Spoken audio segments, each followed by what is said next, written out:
ওসমানীয় সাম্রাজ্য মানে নামটা শুনলেই একটা বিশাল ব্যাপার মনে আসে, তাই না? ৬ শতাব্দীরও বেশি, ৩টে মহাদেশ জুড়ে। হোফ! হ্যাঁ, অসাধারণ একটা সময়কাল। কিন্তু এই যে এত বড় একটা সাম্রাজ্য, এর শুরুটা কোথায়? কে শুরু করেছিলেন? আজ আমরা সেই গোড়ার কথাটাই বলবো।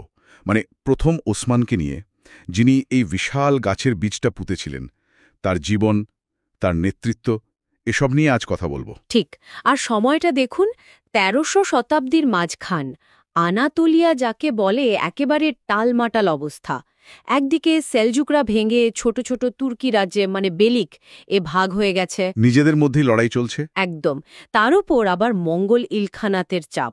আর পশ্চিমে ওই যে বাইজেন্টাইন সাম্রাজ্য, ওরাও তখন বেশ দুর্বল, নিজেদের বাঁচাতেই ব্যস্ত। এই রকম একটা ভাঙা গড়ার সময়ই কিন্তু উসমানের উত্থান। আমরা যে সূত্র ধরে এগোচ্ছি সেটা মূলত একটা ঐতিহাসিক বিবরণ। উসমানীয় সাম্রাজ্যের প্রতিষ্ঠাতা। এর সাহায্যেই আমরা বোঝার চেষ্টা করব উসমানের জীবনটা, তার নেতৃত্ব আর ওই সময়ের জটিল পরিস্থিতিটা। মানে কিভাবে তিনি প্রায় শূন্য থেকে শুরু করে এমন এক শক্তির ভিত গড়লেন। আসুন তারে শুরু করি। তো উসমান, তার পরিচয়টা কি ছিল? তিনি তো কাই গোষ্ঠীর নেতা, এরতুগরুল গাজীর ছেলে, তাই না? হ্যাঁ, ওঘুজ তুর্কিদের কাই গোষ্ঠী। বেশ লড়াকু আর পশুপালক একটা গোষ্ঠী ছিল, যারা আনাতোলিয়ায় এসে বসতি গড়ে। বাবার মৃত্যুর পর ধরুন ১২৮০ সাল নাগাদ উসমান সগুত অঞ্চলের নেতা হলেন। জায়গাটা তো খুব ছোট ছিল। হ্যাঁ, বেশ ছোট। আর সবচেয়ে গুরুত্বপূর্ণ হল, এটা ছিল বাইজান্টিন সীমান্তের একেবারে গা ঘেঁষে। মানে একদিকে ঝুঁকি, অন্যদিকে সুযোগ দুটোই ছিল। আর তখন তাকে বে বা গাজী বলা হতো, সুলতান হননি। না না, সুলতান উপাধি তো অনেক পরে তার বংশধররা নেন।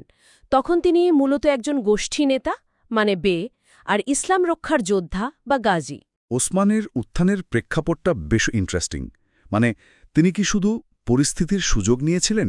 শুধু সুযোগ বললে কম বলা হবে। আসলে পরিস্থিতিকে নিজের মতো করে ব্যবহার করার অসাধারণ ক্ষমতা ছিল তার। দেখুন, বাইজেন্টাইনরা দুর্বল হচ্ছিল ঠিকই, কিন্তু আনাতোলিয়াতে তো আরও বড় বড় তুর্কি বেলিক ছিল। কারামানি, জার্মিয়ানি, এদের নাম শোনা যায়? হ্যাঁ, এদের তুলনায় তো উসমানের রাজ্য কিছুই না। ঠিক। কিন্তু উসমানের ওই যে কৌশলগত অবস্থান বাইজেন্টাইন সীমান্তে, এটাই তাকে এগিয়ে দিয়েছিল।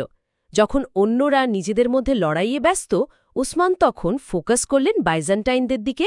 ওদের দুর্বলতার সুযোগ নিয়ে নিজের শক্তি বাড়ালেন। তার মানে তিনি অন্যদের ঝামেলা থেকে নিজেকে কিছুটা দূরে রাখতে পেরেছিলেন। আর তার সৈন্যবাহিনী, ওই গাজী যোদ্ধাদের ব্যাপারটা কি ছিল? হ্যাঁ, অন্যদের ব্যস্ততা তাকে খানিকটা স্পেস দিয়েছিল। আর তার মূল শক্তিই ছিল এই গাজীরা। এরা তো মূলত যাযাবর যোদ্ধা, ঘোড়ায় চড়ে লড়াইয়ে পটু। আর তারা লড়ত কেন? দুটো মূল কারণ। এক, ধর্মীয় কারণ, ইসলামের সীমানা বাড়ানো, মানে জিহাদ। আর দুই, বাইজেন্টাইন এলাকা থেকে লুটপাট করে পাওয়া সম্পদ, জমি। উসমান এই দুটো ইচ্ছাকেই দারুণভাবে কাজে লাগিয়েছিলেন। তার প্রথম দিকের আক্রমণগুলো ছিল খুব দ্রুত আর সাংঘাতিক কার্যকর। এই প্রসঙ্গেই আসে ওই বাপিউসের যুদ্ধটা, ১৩০২ সাল। এটা একটা বিরাট মোড় ঘুরিয়ে দিয়েছিল। বাপিউসি যুদ্ধ, হ্যাঁ, এটা খুব গুরুত্বপূর্ণ। কি হয়েছিল ঠিক, আর ফলটা কি দাঁড়ালো? আসলে বাপিউসের যুদ্ধটাই ছিল উসমানের বাহিনীর সাথে বাইজেন্টাইন সাম্রাজ্যের নিয়মিত সেনার প্রথম বড়সড় লড়াই। এর আগে তো ছোটখাটো সীমান্ত চৌকি বা দুর্গে হানা দিতেন। আচ্ছা। কিন্তু বাপিউসে তিনি একটা বেশ বড় বাইজেন্টাইন বাহিনীকে হারিয়ে দেন। এটা ছিল অভাবনীয় একটা জয়। আর এর ফলে পুরো অ্যানাতোলিয়া জুড়ে উসমানের নাম ছড়িয়ে পড়ল। শুধু তুর্কিদের মধ্যেই? না, শুধু তুর্কি যোদ্ধারাই নয়, এমনকি কিছু বাইজেন্টাইন সৈন্য, স্থানীয় খ্রিস্টান নেতারাও পক্ষ বদলে তার দলে চলে আসে। তারা দেখল এই নেতাই বাইজেন্টাইনদের হারাতে পারছে, নিরাপত্তা দিতে পারছে। মানে এই যুদ্ধটা তাকে একজন স্থানীয় গাজী নেতা থেকে আনাতোলিয়ার রাজনীতিতে একটা বড় খেলোয়াড় বানিয়ে দিল। বোঝা গেল। তার মানে বাপেউসের পরই আসল খেলা শুরু, উসমানীয় শক্তির বিস্তার। একদম। বাপেজের পর উসমানের কনফিডেন্স, শক্তি দুটোই বেড়ে গেল। তিনি আর তার গাজীরা আরও প্ল্যান করে বাইজেন্টাইন দুর্গ, শহর দখল করতে শুরু করলেন। এর মধ্যে ইয়েনিশশেহির শহরটা খুব গুরুত্বপূর্ণ। কেন? কারণ ওটাই ছিল উসমানীয়দের প্রথম রাজধানী, মানে প্রশাসনিক কেন্দ্র। এরপর তার নজর গেল আরও বড় দুটো শহরের দিকে। একটা হলো ইজনিক, মানে পুরনো নিকিয়া, খ্রিস্টানদের জন্য খুব ঐতিহাসিক শহর। হ্যাঁ, নিকিয়া। আর অন্যটা হলো বুরসা, বাইথিনিয়ার খুব গুরুত্বপূর্ণ শহর। উসমান এই দুটো শহরে অবরোধ করেন। যদিও তিনি নিজে দেখে যেতে পারেননি, কিন্তু তার ছেলে অরহান এই কাজটা শেষ করেন। বুরসা পরে উসমানীয়দের প্রধান রাজধানী হয়। বাহ, মানে সামরিক দিকটা তো দারুণ এগোচ্ছিল, কিন্তু রাজ্য যত বাড়ছে তত তো লোকজনও বাড়ছে। বিভিন্ন ধর্মের, জাতির মানুষ, এদের সামলানো তো মুখের কথা না। উসমান এই দিকটা কিভাবে ম্যানেজ করেছিলেন? এখানেই তো আসল লিডারশিপ, তাই না? ঠিক পয়েন্ট।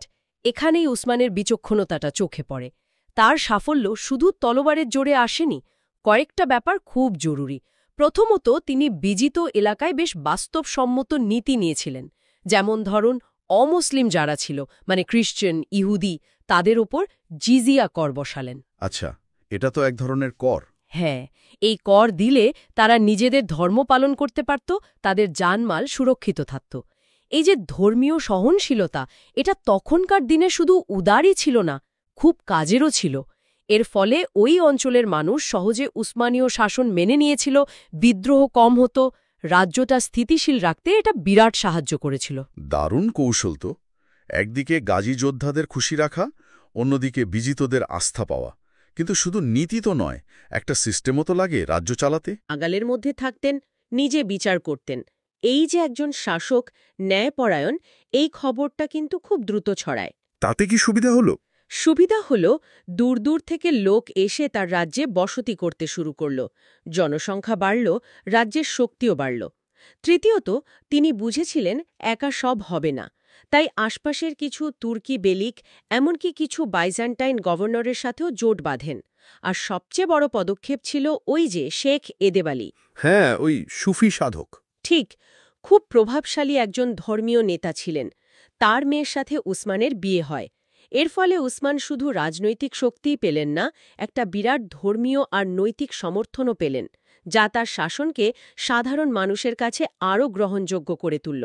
তার মানে মিলিটারি পাওয়ার, রিলিজিয়াস লেজিটিমেসি আর পলিটিক্যাল অ্যালায়েন্স সব একসাথে। আর প্রশাসনিক দিকটা, মানে কর আদায়, শাসন চালানো। হ্যাঁ, ওটা চতুর্থ পয়েন্ট। রাজ্য যত বাড়ছিল, তিনি একটা প্রাথমিক প্রশাসনিক কাঠামো গড়ছিলেন, বিশ্বস্ত লোকদের গভর্নর বানাচ্ছিলেন, টাকা পয়সার জন্য একটা সাধারণ কর ব্যবস্থাও চালু করেন। হয়তো আজকের মতো অত জটিল কিছু না, কিন্তু ভবিষ্যতের বিশাল উসমানীয় অ্যাডমিনিস্ট্রেশনের ওটাই ছিল শুরু। এভাবেই একটা ট্রাইবাল গ্রুপ ধীরে ধীরে একটা অর্গানাইজড স্টেটের দিকে এগোচ্ছিল। এই প্রসঙ্গেই মনে পড়ছে উসমানের সেই বিখ্যাত স্বপ্নের গল্পটা। কি দারুণ না! উনি নাকি স্বপ্নে দেখেন তার বুক থেকে একটা বিশাল গাছ বেরোচ্ছে, তার ডালপালা পুরো পৃথিবী থেকে ফেলছে, পাহাড়, নদী সব তার ছায়ায়। আর শেখ এদেবালি বললেন এটা নাকি উসমান আর তার বংশধরদের বিশ্বজোড়া সাম্রাজ্যের ঐশ্বরিক ইঙ্গিত। হ্যাঁ হ্যাঁ, এই স্বপ্নের গল্পটা উসমানী ঐতিহাসে খুব বিখ্যাত। যদিও অনেক ঐতিহাসিক এখন মনে করেন গল্পটা হয়তো উসমানের মৃত্যুর পর তার বংশধরদের শাসনকে আরও গ্লোরিফাই করার জন্য, মানে বৈধতা দেওয়ার জন্য তৈরি করা হয়েছিল বা বেশি করে প্রচার করা হয়েছিল। হতে পারে। সেন্ট্রাল পার্ট হয়ে গেছিল, মানে তাদের শাসন করার অধিকারটা যেন ঈশ্বর প্রদত্ত, এরকম একটা ধারণা তৈরি করেছিল। আর পরের প্রজন্মকে সাম্রাজ্য বাড়াতে ইন্সপায়ার করেছিল। তাহলে উসমানের লিগাসি বা উত্তরাধিকারটা কি? যখন তিনি মারা গেলেন, ধরুন 1324 বা 1326 সাল নাগাদ, তখন তার রাজ্যটা ঠিক কী অবস্থায় ছিল? দেখুন, উসমানের মৃত্যুর সময় হয়তো আজকের হিসেবে বিশাল কোনো সাম্রাজ্য তিনি রেখে যাননি, কিন্তু তিনি যা রেখে গেছিলেন সেটার ভ্যালু এনর্ম। একটা ছোট্ট বর্ডার এলাকার ট্রাইবাল চিফটমকে তিনি এমন একটা সলিড, শক্তিশালী রাজ্যে পরিণত করেছিলেন যা আরও অনেক দূর যাওয়ার জন্য রেডি ছিল। তার ছেলে অরহানের জন্য তিনি কি রেখে গেলেন? একটা হাইলি মোটিভেটেড, এক্সপিরিয়েন্সড আর অর্গানাইজড মিলিটারি ফোর্স, বিশেষ করে গাজীরা। 2, একটা গ্রোয়িং আর ডাইভার্স পপুলেশন, যারা তার শাসনে নিরাপত্তা আর বিচার পাচ্ছিল। আর 3, উসমানীয় রাষ্ট্রের ফিউচারের জন্য একটা ক্লিয়ার ভিশন, বাইজান্টাইনদের হটিয়ে আনাতোলিয়া আর তার বাইরেও নিজেদের প্রতিষ্ঠা করা। তাহলে এই পুরো আলোচনা থেকে উসমানের গুরুত্বটা আমরা কিভাবে দেখব? তার সাফল্যের আসল কারণটা কি ছিল?